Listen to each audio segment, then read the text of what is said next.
มือไปเฮือนป้าไหน แม่นคอยนอนในเฮือน นอนในเฮือน แม่นบ่แม่นนอนใน เขาเบิ่งลูกตกได้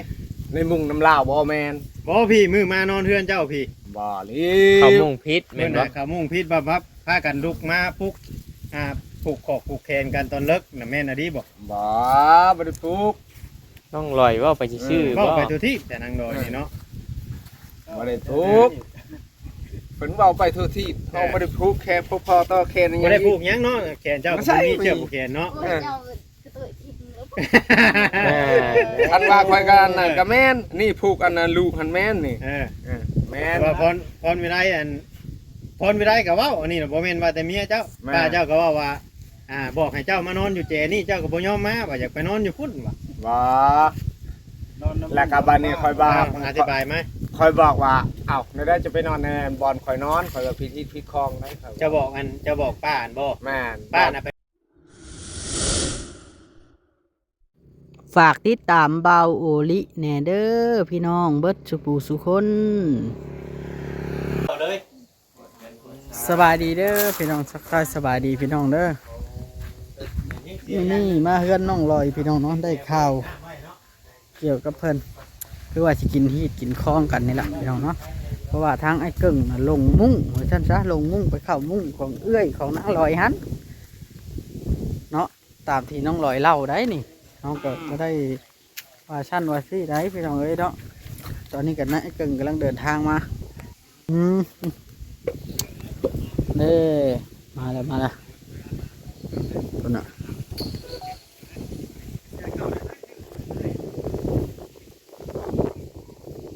ทำมันเกินให้รู้เรื่อง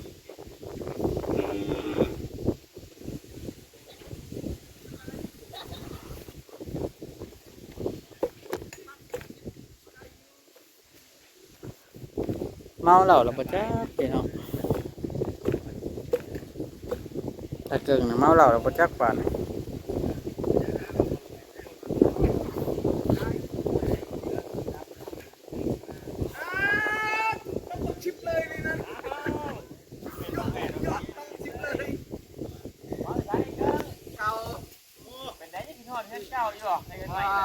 ไปลิ้นน้ำอ้าย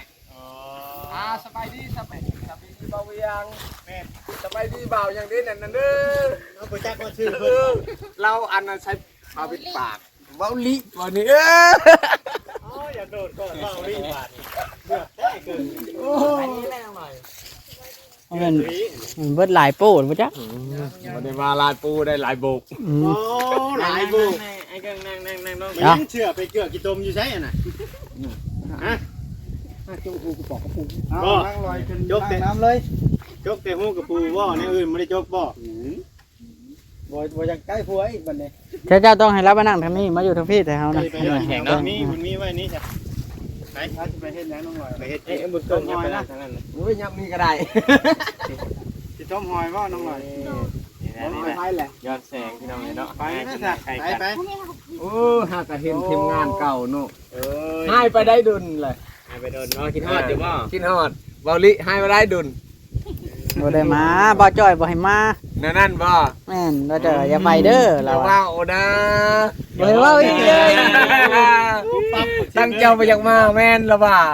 เอาเข้าเรื่องเลยบ่เวียง เขาเรื่องเลย บ่เวียงเพิ่มเราเอาเพิ่มเราอันนี้นี่ได้ เข้าเรื่องเลยเข้าเรื่องได้น่ะไปขอนั่งนี่นั่งได้บ่นี่นั่งบ่ได้เนาะบ่นั่งดอกค่อย โทษจันจ้อยไปได้โทรมีเป็ดบ่ล่ะ เราชื่อพี่ก็ว่าให้น้องเพิ่นน่ะบ่ฮู้น้องเฮาบ่ได้มา มาแต่ใจเกิน มาที่เครื่องเก่า มาแต่เฮือนเก่ากินฮอดเฮือนเก่าเลยมื้อเบิ่งแม่นบ่เจ้าไปช่วยไหมสิไปเฮ็ดตัวนั้นมันช่วยไหมเฮ็ดโตเติมไป บ่แม่นซอยอ้าย ก็นั่นแหละช่วยไหมก็ว่าเจ้าไป แม่ วานนี่ไปใช้วานนี่ วันนี้วันนี้กับเกี่ยวข้าว เกี่ยว เกี่ยว เข้า ข้าวมื้อนั้นมาฮอดจังมุ้งมื้อย่างลาดป่ามามื้อนั้น โอ้จนบ่าอันบ่ได้ฮอดโมงฮอดยางทั้ง สบาย เอาคือว่าค่ำบ่บุญเพ็งว่าค่ำ ใช้คำกับแบกไม้ซอยอ้าย น้องลอยดี ไป ใจ แต่ ด้วยเพิ่นว่านี่คือ ตอนฝนตกเขาก็เฮ็ดใส่เพิ่นนี่นะเฮ้ยเพิ่นนานากินบักทั่ว เฮ้ยขอกินนี่นะบักคือคนเลียวมึก ใช่น่ะเฮ็ดน้ำใจใช่แพน เฮ็ดใจไอ้แก้วเป็นเบิ่งเป็นอยากอาหายเฮาติ ไปเฮ็ดหลอกแล้ว เอาเฮ็ดหยอกเราเอาขึ้นกินบักทั่วอยู่ถึงเฮ้ยขอกินนี่นะของพี่ภาษาอยู่นะหั่นเด้ ตามเถิด เอาแล้ว ทั่ว อืม ตามได้ไหม น้องลอยอันลาอยากโอ้เกือบ โอ้ เบิ่งโอ้ย ย ป้าลูกเป็นยังไงล่ะ เพิ่นคุยเพิ่นเนาะ แม่ เพิ่นเพิ่น เกือบง่ายมานี่ ตามได้ไหมไปตามนะ ถามรู้แล้ว เออ มียัง แม่น ครับ อะดิแม่นสิถามแต่เพราะว่าพรไม่ได้กับเว้าน้องดอยกับเว้า แม่ แต่บัดนี้สิถามเจ้าวัน ถาม เออ ถาม มื้อนั้นน่ะว่าเจ้าอันนอนมุ้งเดียวกับป้าน่ะแม่นอะดีบ่ บ่ บ่แม่นบ่ บ่คอยน เา อ คืเว้าน ซะ คอยนอนในเตียงหั่น มือไปเฮือนป้าหั่นได แม่นคอยนอนในเฮือน นอนในเฮือน แม่นบ่แม่นนอนใน เฮาเบิ่งลูกตกได้ ในมุ้งน้ำลาวบ่แม่น บ่พี่มือมานอนเฮือนเจ้าพี่ บ่ลิ เขามุ่งพิษ เมื่ แม่ อน น่ะ บ่ เขามุ่งพิษบับพากันลุกมาปลุกผูกคอผูกแขนกันตอนเลิกน่ะแม่นอะดีบ่ บ่บ่ได้ปลุก ต้องลอยว่าไปชื่อๆ เว้า บ่ ไปตัวที่แต่นางดอยนี่เนาะ บ่ได้ปลุกเพิ่นเว้าไปทั่วที่เฮาบ่ได้ปลุกแค่พวกพ่อต่อแค่นั้น บ่ได้ผูกหยังเนาะแขนเจ้าก็บ่มีเชือกผูกแขนเนาะ โอ้ยเจ้าคือตัวทิพย์แล้วบ่ คันว่าคอยกันน่ะก็แม่นนี่ผูกอันน่ะลูกหันแม่นนี่ เออ แม่น ว่าพรวิไลอันพรวิไลก็เว้าอันนี้น่ะบ่แม่นว่าแต่เมียเจ้า แม่ ป้าเจ้าก็เว้าว่าบอกให้เจ้ามานอนอยู่แจนี่เจ้าก็บ่ยอมมาว่าอยากไปนอนอยู่พุ่นว่ะ บ่ นอนน้ำ แล้วก็บัดนี้คอยบ่า อธิบายไหม คอยบอกว่าเอ้าไม่ได้จะไปนอนในบอลคอยนอนคอยว่าพิธีพิคองได้ครับ เจะบอกป้าอันบ่ แม่น ป้าน่ะไปนอนทับบอลเจ้า แม่น เออ ก็แสดงว่าเจ้าบ่ได้ลงบ่อนได้ขนา เจ้า ด น่ะบ่ได้ลงบอล บ่ บ้านนั่งลงบ่อน ของคอยว่าบัดจะไปนอนได้ดำอันบอลคอยถือพิธีของไปเหยียบอันบอลคอยนอนก็พิธีพิคอง อืม บัดไปสิกินไก่สิเฮ็ดได้ล่ะเจ้าสิไปหาให้ค่อยบ่ อันบัดนี้น่ะจะกินไก่พรวิไลบัด บ่ระยะแล้วมันเป็นอันนั้นแหละก็คอยยา อ๋อ แต่เราบ่ได้ออกมาบ่จากในบ่อนนะ เราก็นอนหันเลยแล้วก็เมียเขาก็นอนที่แล้วบ่จักบ่นอนแล้วเขาก็นอนอยู่ข้างเบื้องนี้แล้ว เออบ่แม่นซะนะ คอยพาลูกคอยนอนข้างเบื้องนี้แล้ว พอเข้าใจแล้วบาด เพราะเข้าใจแล้วสวัสดี ว่าง่ายๆว่าเรามาเต็งบอลเจ้านอน แม่น โมเมนต์ว่าเรานี่โมเมนต์เจ้านี่ไปนอนน้ำเล้า บ่แม่น เออ ค่อยเข้าใจ คอยจนบอกว่าได้จะไปนอนบนคอยนั้น บอกออกมารถนะ คอยบ่ต้องบอกอันคอยมาว่ายาไปนอนหันน้ำพิธีพิคองแล้ว เจ้าก็บอกเราอยู่ บอก เราแล้วเราแล้วบอกในหลายบอก บอก ก็ลืมเอาน้ำ คอยก็เอามันคอยว่ามันใส่มันน่ะมอนคอยดิคอยเอาผ้าห่มคอยดึงเอาผ้าห่ม ยังมา คอยดึงเอาผ้าห่มแล้วคอยมาปูนอยู่ เจ้าเราว่าเจ้าเมาเฮงเหมือนน่ะเจ้าเมาบ่ ก็บ่ได้เมาคอยไปหาเหยื่ออยู่ เจ้าคำเมาสิไปก้านได้เนาะ บ่า เออพอยก็ว่าอายุคำคนเมาสิไปก้าน บ่มียังเล่าหรือเปล่ายัง เอา เอาก็บ่มีแล้วมัน มันบ่ไรเนาะ คือมันอันได้ครบ3โต เออ คอยไปจนหมดคืนได้ครบ3โต อืม ค่อยเข้าใจแล้วสนายเกิงไง นอนอยู่เรือนพ่อ เพิ่นคิดเนาะ เข้า เอา ใจ ก็นอน เกิ ใน ง เฮือนนี่ พิษ ใช่ป่ะนอนในเฮือนลูกป่าเนาะ เหยียบอันนั้นอยู่มันพอเคยนอนเหยียบ ค่อย แต่พอเวลาก็อยากให้ว่าย่านนั้นเจ้านี่เมื่อติงบอลพอเราอีก อยู่เพื่อนพวกนี้อันนี้ เอ นะ อ เรื่องของเรื่องนะ แม่น เออ อะไรบ้าวะ จะมาจัก บัดนี้แหละเรื่องของเรื่องก็ข่อยสิถาม เออ บัดนี้น่ะทางบ่าวลาวเราเว้าว่าข่อยกับบ่จอยนี่มาบอกให้เมียเจ้าเว้าว่าเจ้าน่ะไปนอนน้ำป้าที่จริงชุกข่อยบ่ได้บอกเราเว้าเองบัดนี้แหละเมียเจะเว้าแล้วข่อยไปถามพรวิไลก็ว่าเมนบัดนี้บ่าวลาวเรายังบ่ได้ถามเจ้า แม่น แล้วน้องลอยคือว้าวซะ บ่จักน้ำมันแล้ว ก็บ่เข้าใจ ค่อยก็บ่เข้าใจคือกันเขาก็จะงงเลย ที่จริงน่ะ เออ ป้าน่ะไปนอนบ่อนไอ้เกิ้งแล้วไอ้เกิ้งแล้วบ่จักบ่นอนแล้วเลยเข้าไปนอนหันแม่นบ่ แม่น บ่ได้หลงป้าน่ะเรามานอนว่างไอ้เกิ้งที่จริงน่ะ เออ ไอ้เกิ้งน่ะนอนบ่อนเราเองแล้วเราเข้าไปนอนบ่อนเราเอง ไอ้เกิงกับย่านป้าน่ะไปนอนทับบางฮีดคลองแล้ว เออ บัดมันผิดดิเจ้าเสียนั่นบ่สมมุติว่าเนาะเฮาถือหิดถือของ บัดนี้สมมุติว่าคำไมนี่ไผสิเป็นคนใหม่ป่ะเจ้าบ่ เฮานี่แหล้ว เจ้าเป็นคนใหม่ป้าเลย อืม พวกนี้ป้ามานอนพี่ มา แม่นว่าน้องลอย ซอได้ บัดเจ้าเมื่อนอนพุ่นน่ะเจ้าบ่ได้นอนบอนนั้นเจ้านอนอยู่ใช่เจ้าเมื่อนอน ค่อยนอนนอนคันใด นอนคันไร เอ้ย ไหน บ่ผิดบ่คำนอนคันใดนี่ สิผิดที่สร้างของบ่ได้ขึ้นถึง แต่ป้าจะว่าในได้จัง เจ้าอยู่หลุมเนาะ คอยอยู่หลุม เออ แล้วคนอะไรว่าเอาคนเหยียบไปเหยียบมา ก็อย่าไปอย่ามาเลยเฮ็ดได้หยังเนาะ อยู่ทางกันไหนเนาะทางกันไหนมันบ่ผิดเด้น้องหน่อยเอ้ยไหนขึ้นก็ต้องเย็บตัวน่ะ ยังบอกว่าชอบเรื่องอะไรกัน โอ้ยอย่าบอกภาษาเจ้าข่อยเฮงบ่จัก เว้าง่ายๆนอนคนละบ่อนเนาะ ป้า ครับ ไปนอนถ่ายกึ่งอ่า ไอ้เกิ้งบ่ได้ชุน ลายเลย ไอ้เกิ้ง โอ้ดี บ่ได้ชุนได้หยังกันบ่ บ่ดี ไอ้เกิ้ง ใครอยู่ซั่นน่ะ เรื่องผูกแขนนี่แม่นบ่คือบ่แม่น บ่เลย ฮะ ความหมายของการผูกแขนนะนะแบบใดล่ะผูก ผูกแบบไหนผูกให้อยู่ดีมีแห้งบ่คือว่า ผูกอยู่ดีมีแห้งความเจ็บอย่าให้ได้ความใครอย่าให้มี สาธุ แม่นั้นละ ตัดทิ่มนะบ่ ตอนนี้น่ะเจ้าเลยบ่อยากได้เจ้าเลยทูติม แม่น อืม เอาบ่อยากได้ เอามีอีกเรื่องหนึงที่ถาม ทำอย่างนี้ วันนี้แม่นอดีบ่เจ้าอันเอาใช้ช่วยไปให้ผู้ชาวนะ ฮะ ให้ลูกหลาน ลูกหลานบ่ ลูกหลาน ได้มาให้คอย โอ้ยมันแม่นว่าสิให้เขาเขาให้ลูกหลานนี่หน่อยทำไมล้านหนึ่ง โยหรือว่าเอาไปให้ผู้ ชา สาว ไม่ได้ว่า เราขอกะเจ้าบ่ยอมให้ โอ้เขาไม่ยอมให้แล้วไม่ อ๋อ ใช่ เป็นยัง ว่า จังเป็นยังเจ้าจังบ่ยอมให้พรไม่ได้ โอ้ยยันผิด ยันผิดบ่ แม่น จักหน่อยว่าแห้งสิเว้าว่าโอ้ยไอ้เกิ้งมาค่อยเอาช่วยให้ค่อยแห้งสิเว้าไปแบบนี้อีกเนาะ แม่น แล้วมีผัวบ่พอดี บ่มีเด้อ พวกปักแล้ว ผัว ตาม บ้าน ที่ แล้ว ไปเลยเหมือนกัน เอาพอเข้าใจแล้วพี่น้อง FC เนาะเว้ามาซำนี้ก็มีแต่ว่าเวลาเว้าลาวมาก็อธิบายให้เราฟัง อธิบายให้เราพังแล้ว แม่นจักหน่อยสิว่าข่อยก็บ่จ้อยเห็นข่อยบ่จ้อยมาเรื่อยบ่สิว่าจุข่อยเฮ็ดเอาบ่ได้เนาะ แม่น เอาก็มาไทยเฮฮาให้ FC เบิ่งนี่แหละพี่น้องเนาะเนี่ยนั่นแนวนี้ แม่นว่าเฮาสิไปนอนน้ำเพิ่นเฮาก็บ่ได้นอนเนาะ บ่เป็นน่ะ ของบอ เนาะ ลเฮานอน บัดนี้แต่จากไหม้บัดนี้เนาะ บ่อยากไม้ สมมุติว่าคำลาเว้าบ่ยาสมมุติ เรา ว่า เฮาไม่ลีได้ บ่ เฮาไม่ลีได้ไปนอน คำว่าป้าเจ้าเว้าบ่ยานี่เจ้าไหม้บ่ ไม่แล้ว ไอ้เกิ้งเนาะสิใหม่บ่ได้แม่นป้าได้ แม่นป้าได้คำว่าพรคำว่าสมมุติว่าเฮาไปถามพรวิไลมื้อนี้พรวิไลยังเว้าคำเก่านี่เกิงจัดบ่เกิง โอ้ยเขาจัดลี บ่ว่าดอกสิจัด จั ป้า ดบ่ นั้น จัดใหม่บ่ แต่ว่าจัดแน่ไอ้เกิ้งว่าไหม ว่าไหม้ว่าไหม้แล้วค่อยๆพาแล้วว่า ก่อนนะฮะเราไปนอนทับในบอลเฮาดิเฮากลางมุงแล้วเพิ่นเขาเรียบลูก เป็นแยกทิศผีเนาะ เจ้าเป็นคนกลางมุงนะ เฮาแหละกลาง อ่า เขาเห็นยังซะบอลเฮานอน ว่าง่ายป้าเจ้าคาดกลางมุ้งเนาะ แม่ก็ว่าเอ้าเมียเฮาถามเมียเฮานี่เฮาบ่เชื่อก็ว่าให้ค่อยนอนดูไสว่ะนอนนานแล้วว่ะ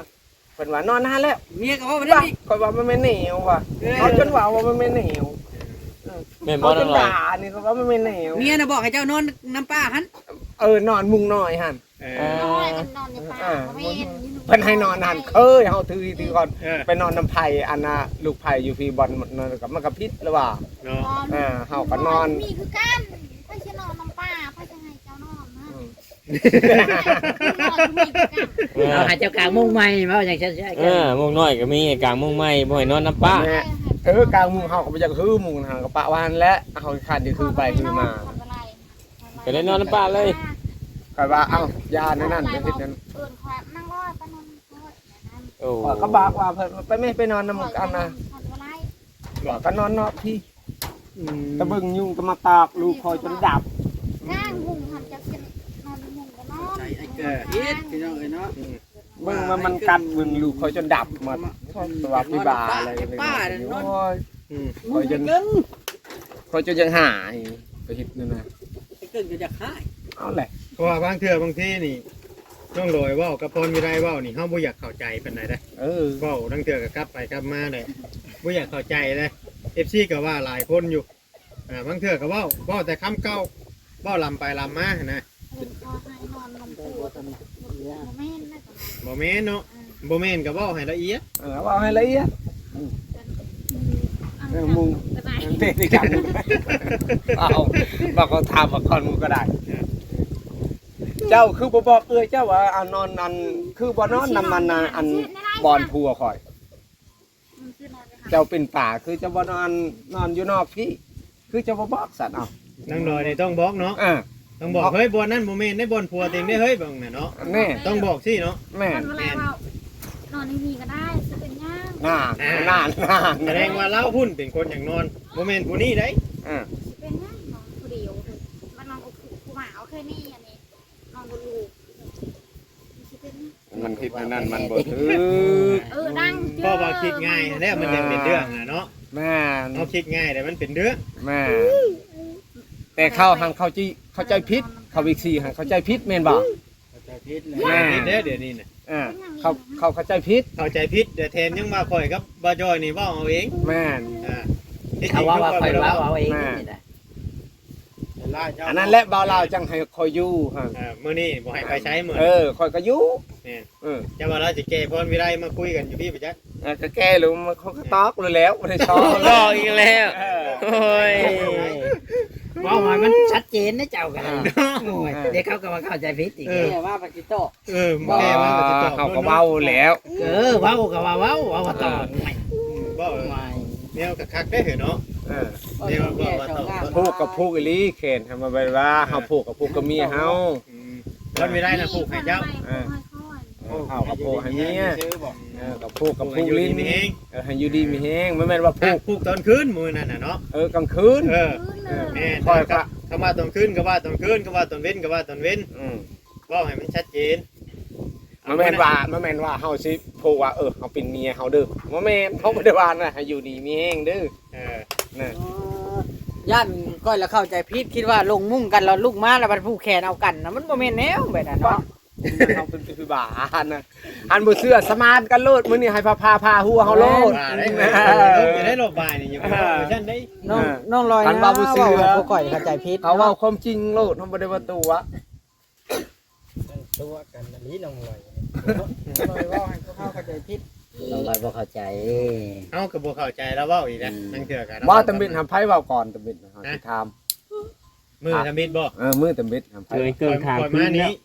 มานี่แหละเมียจะเว้าแล้วข่อยนำไปพุ่นบัด แม่น ข่อยนำไปหาป้าเจ้าอยู่พุ่น เออ ป้าเจ้าเว้าบัด ว่าต่อ แนวนั้น อย่าได้เกิน เมียเฮาสั่น ฮะ เป็นผู้นี้ผู้ดีสั่นเฮา เจ้าจะไปจัดเมียได้เห็นว่าไหน บ่แม่นหยังบัดให้นอนก็ให้เขาให้นอนบ่แม่นเฮาให้นอน เมียบ่ให้นอน นอนหันแล้ว เราบ่เข้าใจน้องลอยนี่บ่เข้าใจเนาะ แม่ เข้าใจเกิน เอาพระบ่จักบ่นอนเอาสินอนได้ใช่เหรอเอากันเล เลย ยไอ้มันเกิงบ่จักบ่นอนเทือนเจ้าของบาด เอาบ่ฮู้เลยบ่นอน ฮู้เลยมื้อน่ะเนาะ แม่เอามาที่นี่มาที่นี่เขาเอาให้ฉันนอนได้ใช่แล้วเฮาจนไล่เมียเฮาว่าพี่ชินจะขึ้นทางผู้ใด จะน้อยอันผิดอันที่ฮีดได้ไผหั่นเลย จะขึ้นถึง นอนอยู่ถึงมันนี่มัน โอ้ยขึ้นเพิ่งบ่ได้เลยขลำได้ ขลัม พิธีพิดคง เพิ่นก็นอนนั่นจนว่า มาจะ ครับ ไป โอ้ยเขาไปจากลายเชื่อว่า มันสิได้ซื้อใหม่นะ เอาไปจากลายเชื่อว่า เนาะ เธอหาผมจะลงมาต่อฮัลโหลตีเทียมมาลงมือนะ ผมอยู่นั่ง แนวนั้นบาอันอาบาอย่างเอ้ยมันแม่นบา แต่ก็มีแต่ว่าบ่อยากให้ FC นั่น เข้าใจผิด เข้าใจผิดบางคน FC บางคนน่ะเพิ่นคิดไปว่าระหว่าง อายกึ่ง ไอ้เกิงกับพรวิไลนี่บ่แม่นเด้อเกินเด้อเด้อบ่เพิ่นว่าบ่แม่นสิท่องนะบ่เพิ่นว่าบ่แม่นเนาะพี่น้องเนาะแต่ก็มาล่ามเทื่อสิท่องโลดเนาะมันบ่แม่นว่าสิง่ายไป มันแม่นเฮาสิไปนอนนำโอ้ย ว้าวได้ก็ได้เนาะ ซ้ำปากกับซ้ำเอื้อยเฮา คือแบบชั้นก็ดีเด้อว่ะ แม่น ไม่จะไปจัดการป้าเนาะ มันแม่นว่าเสียน่ะมันแม่นนิ่วนะ เพราะว่าก่อมันหนีเจ้าก็เป็นคนอันรับปากว่าป้าจะบอกว่าเจ้าไปนอนพุ่นกับแม่นอดีนะแบบมันแบบแปลกๆครับ14เข้าใจอะนายเกิง แม่นเอาก็นอนอยู่กันได้บนเตียงเบาลาวเอาไว้หั่นบัดนี้บัดทางงานทางเพื่อนป้าเจ้าบัดมันมีผู้ชายผู้ใหญ่มันมีแต่เด็กน้อยป่ะ แม่น เออ เปิดก็นอนอยู่พุ่นแล้ว ก็ FC ที่บอกเข้าใจนะว่าเขาวัดเป็นผมมีผัวว่าง่ายๆใช่เนาะบัดมีแต่เด็กน้อยลูกเรากระป๊อกกระแป๊กขนาดบัดเจ้าวัดไปเฮือนดีคือบ่นอนอยู่เฮือนดี คือเป็นหยังไปนอนอยู่อันเพื่อนป้านะ นั่นแหละ มันเป็นเพื่อนพอเฒ่าเฮาก็นอนอยู่หั่น เพื่อนบ่เฒ่าก็ทำคือทางลาวลุมคอยนี้นอนบ่ได้เด้เกิงเอ้ยเพราะว่าเจ้าเป็นเคยแล้ เอาก็ ที่ไปนอนอยู่เขาคำว่าเขามีผัวอยู่นี่เจ้าไปนอนได้ อันนี้ผัวเขาบ่อยู่ บ่อยู่ก็บ่เป็นหยังมันแม่นเฮาสิลวงดอกลวนนาย อันนี้แหละความหมายของ FT เพิ่นเข้าใจผิด มันแม่นว่าเฮาสิลวงดอกลวนนาย อัน เฮา นี้ ก็ ก็ นอน เว้าให้ฟังได้เจ้าอย่าให้ข่อยได้ ก็แม่นดอกแม่นว่าสิหายเจ้าบ่บ่ได้หายดอกเรื่อง เว้าความหมายอันนี้น่ะความหมายของ FT เพิ่นเข้าใจ แม่ แต่ก็ว่าไอ้เกิ่งนี่แปลกๆว่าเป็นหยังนั่นคือไปนอนพุ่นบ่ลาวเราก็ยังเว้าได้เมื่อวานในคลิปว่าอ้าวเพื่อนดีบ่อนเขาให้นอนมีบุญบ่อยากไปยังจังมาเล่นมานอนในเมืองป้าว่ะบ่ลาวเราก็เว้าแม่นล่ะว่า นี่ล่ะพี่น้องเอ้ยเนาะเข้าใจไอ้เกิงแล้วบัด เบิ่ นี้ งในคลิปอยู่ ว่าไอ้เกิงน่ะเราบ่ได้อยากนอนน้ำป้าแต่ว่าป้าน่ะมานอนบ่อนเราเนาะโอเคฝากกดไลค์กดติดตามคือเก่าพี่น้องเอ้ยสบายดีเด้อพี่น้องสบายดี